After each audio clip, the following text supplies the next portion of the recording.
पत्रकारिता हो सकती है, तो उनमें से एक कविता, और इस कविता का जो संदर्भ है वो ये है कि मल्लिकार्जुन मंसूर को मान्यता और लोकप्रियता बहुत बाद में मिली, जब वो लगभग 60 वर्ष के हो चुके थे।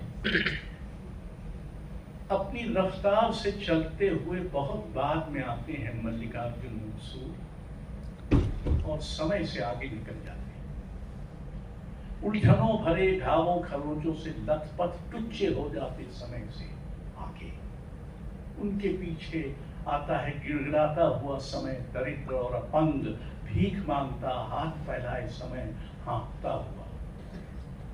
मल्लिकार्जुन मंसूर अपने भरे और फिर भी सीधे बुढ़ापे में हल्का सा झुक कर रखते हैं काल के कंधे पर अपना हाथ, ठिठक कर सुलगाते हैं अपनी बीड़ी, चल पड़ते हैं फिर किसी अप्रत्याशित पड़ाव की ओर। अपने लिए कुछ नहीं बटोरते उनके संत हाथ, सिर्फ लुटाते चलते हैं सब कुछ, गुनगुनाते चलते हैं पंखुरी पंखुरी सारा संसार। ईश्वर आ रहा होता घूमने किसी रास्ते, पहचान न पाता कि वो स्वयं है या कि मल्लिकार्जुन मंसूर। और ये हमारे गंधर्व में मैंने बहुत कविताएं लिखी, उनकी मृत्यु पर मैंने एक लंबा शोक गीत लिखा, बहुरी अकेला नाम से।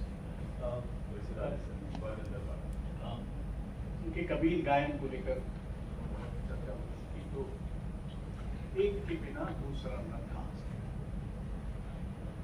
गली तो संकड़ी थी और दो नहीं समा सकते, पर थे ही दो उस गली में। एक सदियों पहले का था और एक आज का, पर गली प्रेम की समय से बाहर थी। शब्द एक के थे, सुर दूसरे का।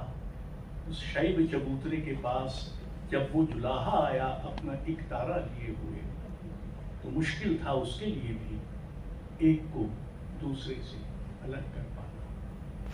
वे दोनों थोड़ी देर उस गली में अलग दिखते हैं, फिर एक ही हो जाते हैं, ऐसे कि एक की परछाई भी दूसरे की परछाई से अलग